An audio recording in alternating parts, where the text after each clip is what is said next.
Oke, Assalamualaikum warahmatullahi wabarakatuh. Selamat pagi, siang, sore, dan malam. Video kali ini itu mengenai tentang 5 protokol dengue. Oke, tentang demam berdarah yang saya ambil sumber dari Ilmu Penyakit Dalam jilid 6. Video ini dimaksudkan untuk biar saya sendiri, khususnya sebagai catatan kecil saya, dan mungkin yang menonton video untuk mengetahui kapan pasien bisa kita rawat, kapan pasien kita lakukan tata laksana cairan, ya, dan lain-lain. Ini bisa diperuntukkan untuk di puskesmas maupun di rumah sakit. Oke, lanjut ke protokol yang pertama, ya. Ini dia ya. Protokol pertama ini adalah suatu keluhan dengue, tapi tanpa shock. Jadi kita harus sudah tahu dulu sebelumnya ada dengue, ada grade-grade-nya ya. Derajat 1, 2, 3, 4, maupun yang hanya dengue fever saja tanpa hemoragik. Kalau kita udah ketahui keluhannya dengue fever, ya demam mendadak, dan lain-lain ya secara anamnesis dan pemeriksaan fisik, kita lakukan pemeriksaan HB, HT, dan trombosit. Ya, ini keempat poin ini sama semua nih ya. Jadi yang kita perhatikan dalam lab itu ini ya, HB, HT, trombosit, HB, HT, trombosit.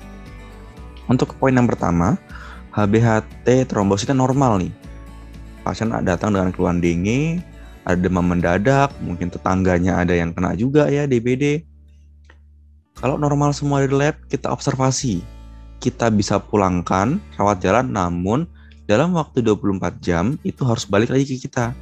Ya, kita lakukan lagi cek HB/HT lagi ya. Leukosit dan trombosit. Nah, ini kita cek nih.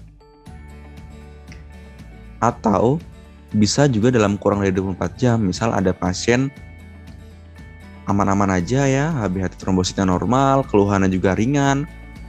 Apabila kita pulangkan, jangan lupa kita edukasi tentang warning sign.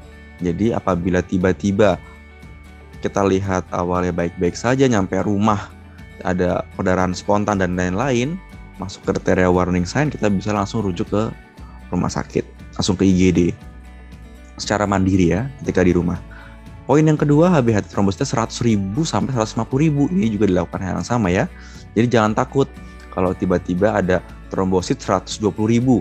Wah, ini kan udah trombositopenia masuknya di bawah 150.000. Namun itu masih bisa kita observasi atau rawat jalan.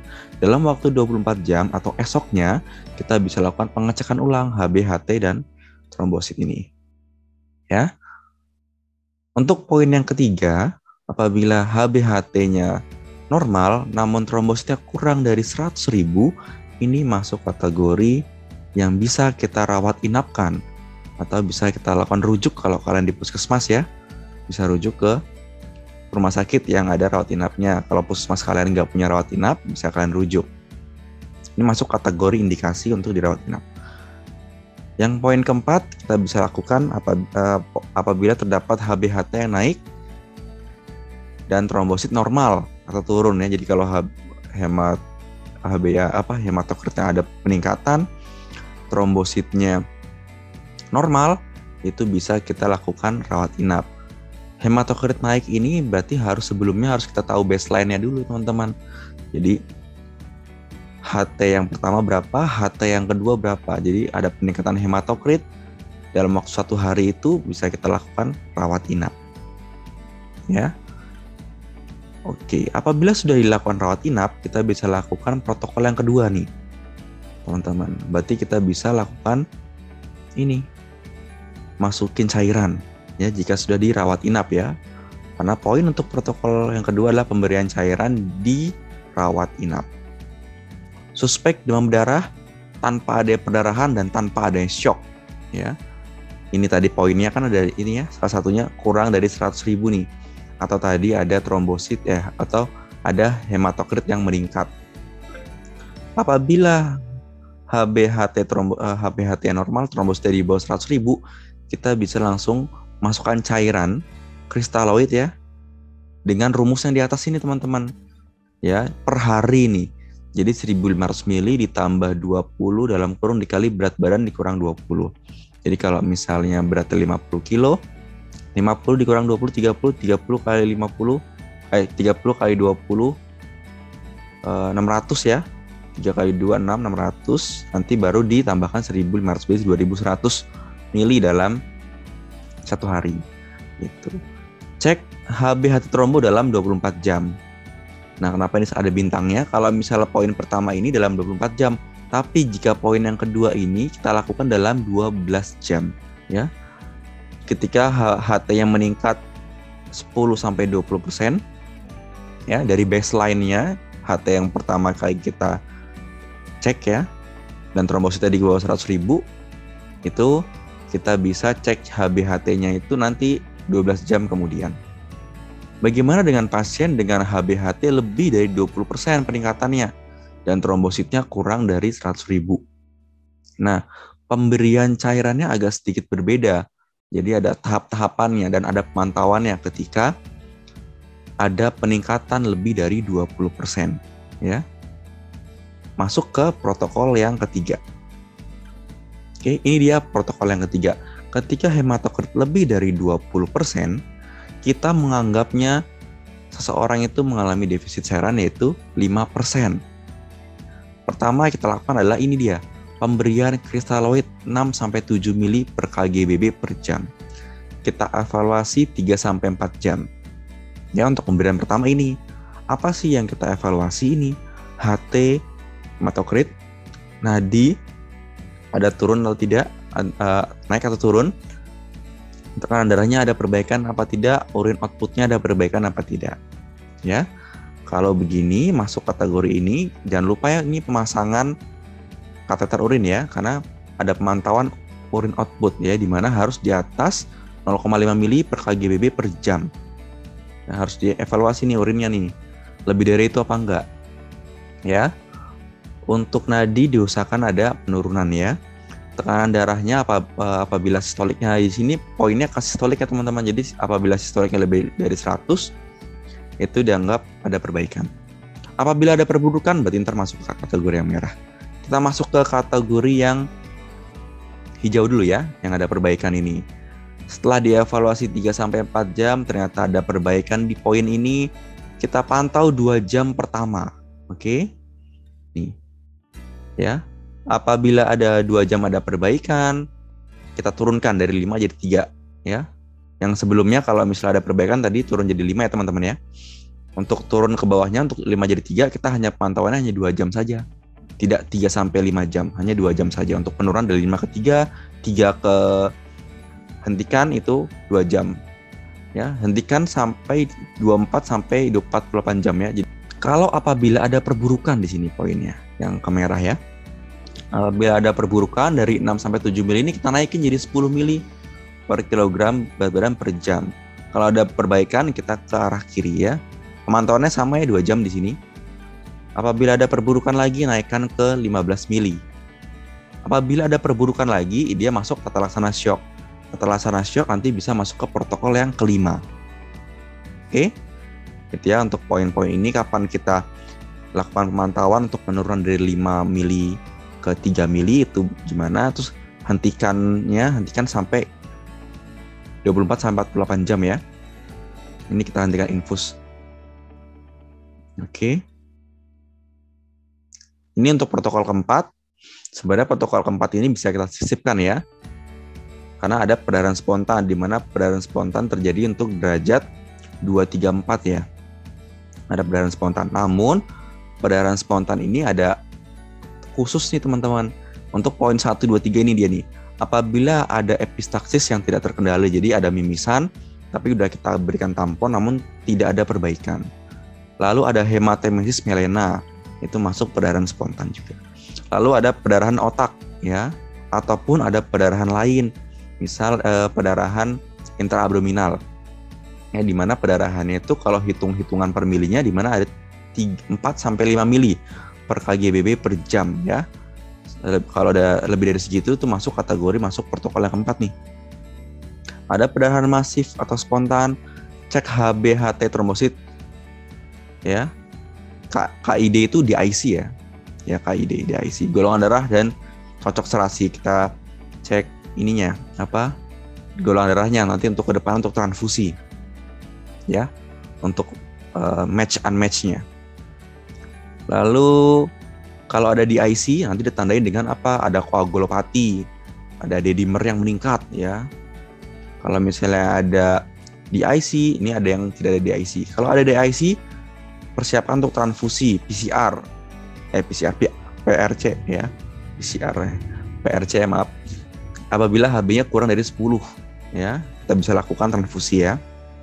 Pakai red cell. Atau juga bisa kita berikan FFP apabila PT APTT-nya memanjang ya, fresh frozen plasma. Kita bisa juga lakukan transfusi trombosit apabila trombositnya kurang dari 100.000 ya. Ingat kalau ada DIC ya, nggak semua pasien yang trombositnya kurang dari 100.000 kita lakukan pemberian trombosit ya. Kita berikan heparin di sini 5.000 sampai 10.000 per 24 jam dengan drip ya. Kita bisa gunakan syring pump ya per hari berarti. Lalu pantau HB/HT trombo dalam waktu 4 sampai 6 jam. Cek APTT-nya ya. 1,5 sampai 25 kali dari awalnya. Ya, kenapa kita cek APTT ini berhubungan dengan maintenance dari heparin ya. Diusahakan dari maintenance heparin ini itu segini nih peningkatan APTT-nya ya.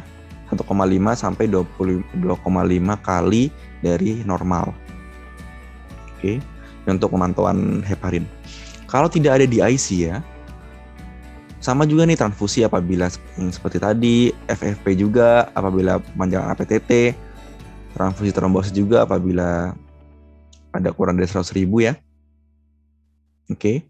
Pantau HB/HT trombosit ya, 4 sampai 6 jam ya. Cek hemostasis ya. Oke, ini juga untuk apabila tidak ada perdarahan spontan kita tidak usah lakukan ini ya, tidak kita lakukan transfusi trombosit ya. Ini apabila ada masuk kategori protokol 4, kita bisa lakukan transfusi trombosit ya.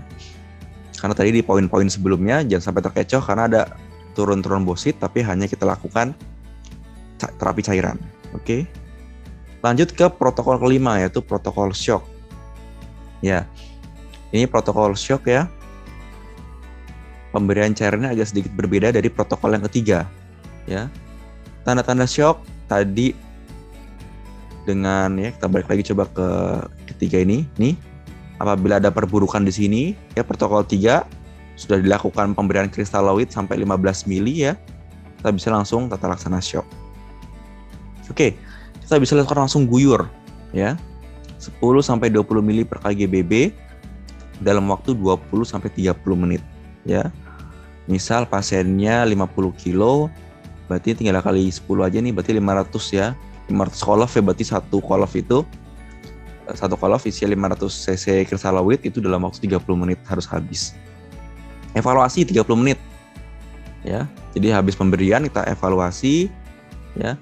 Jangan lupa kasih oksigen 2-4 liter per menit. Cek AGD, HB/HT trombosit, URCR sampai golongan darah nanti buat persiapan transfusi. Kita masuk protokol apabila ada perbaikan. Oke. Ketika evaluasi 30 menit, ternyata ada perbaikan ya. Ada perbaikan, itu kita turunkan jadi 7 mili per kgbb per jam. Kita pantau sampai 1-2 jam pemantauan. Perbaikan lagi kita turunkan jadi 5 mili. Perbaikan lagi kita turunkan jadi 3 mili. Ya. Ada perbaikan lagi stop infus. Ya sama hal yang tadi ya. Stop infus kita pantau saja 1-2 hari ini. Ya, jadi infusnya di stop dulu tuh hari ke-1 menjelang hari kedua. Ini jadi hari pertama aja nih kita lakukan. Oke, lanjut apabila di awal pas pengguyuran tadi ternyata terjadi perburukan dalam waktu 30 menit ini ya. Jadi perburukan, pengguyuran kita naikin lagi 2 kali lipat ya. Yang tadi 10 mili jadi 20 mili ya. Per kgbb per jam. Per kilogram berat badan per 20 menit nih, jadi kita masukkan lagi tapi naikin lagi 30 menit. Setelah diguyur, dicek tadi 30 menit, apabila masih ada perburukan kita ganti dari kristaloid menjadi koloid 10-20 mili per kilogram berat badan. Ini apabila perburukannya ditambah dengan hematokrit yang meningkat ya. Tetesan cepat 10-15 mili.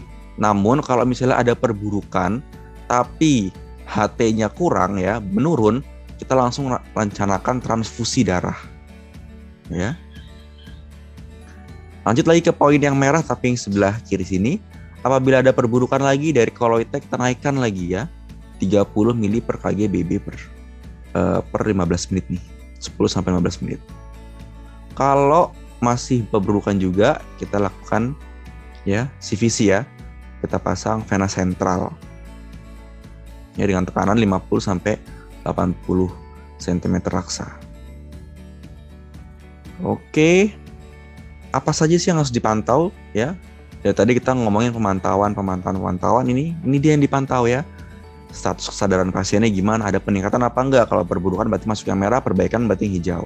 TTV-nya, tekanan sistoliknya harus di atas dari 100 ya sistoliknya. Dan kalian harus pantau juga nadinya, kekuatan nadi. Karena di grade 3 ya, di grade 3 nanti kalian baca lagi tentang grade 1, 2, 3, 4. Grade 3 itu ada nadi kurang dari 20 mm raksa ya. Dimana sistolik sama diastoliknya tuh kurang dari 20 ya. Nah, di sini TTV-nya apabila ada peningkatan 20 mm raksa itu dianggap pemantauannya baik. Pembesaran hati ada perburukan, berarti di sini nyari tekan epigastrium. Berarti masuk kategori pemburukan. Kalau tidak ada nyari tekan epigastrium berarti ada perbaikan. Nah, diuresis di sini diusahakan 2 mili per kg per jam nih untuk yang protokol shock ini teman-teman. Ya, diuresisnya diusahakan lebih dari 2 mili ya. Karena masif sekali pemberiannya. Kalau yang tadi pemantauan yang untuk protokol yang 3 itu bisa lebih dari 0,5 sampai 1 mili per kg per jam. Tapi untuk yang shock ini diuresisnya diusahakan 2 mili per kg per jam. Oke, itu untuk kelima protokol ya. Untuk 1, 2, 3 dia urutan ya. 1, 2, 3, 5 ya, dia berurut. Tapi kalau tiba-tiba kalian dapat pasien tiba-tiba langsung shock ya keadaannya, bisa langsung lompat ke protokol yang kelima. Ya, dari akral dingin, ya dari DSS lah ya. Yang grade 3, grade 4 ya. Itu bisa langsung masuk ke protokol yang kelima. Untuk protokol yang keempat itu tambahan.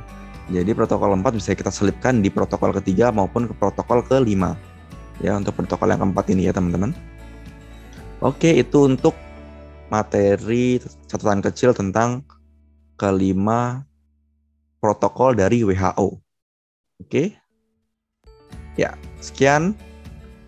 Terima kasih ya. Kalau ada yang punya pertanyaan atau saran dan kritik bisa komen di bawah ya. Oke, terima kasih. Wassalamualaikum warahmatullahi wabarakatuh. Selamat pagi, selamat siang, selamat sore, dan selamat malam.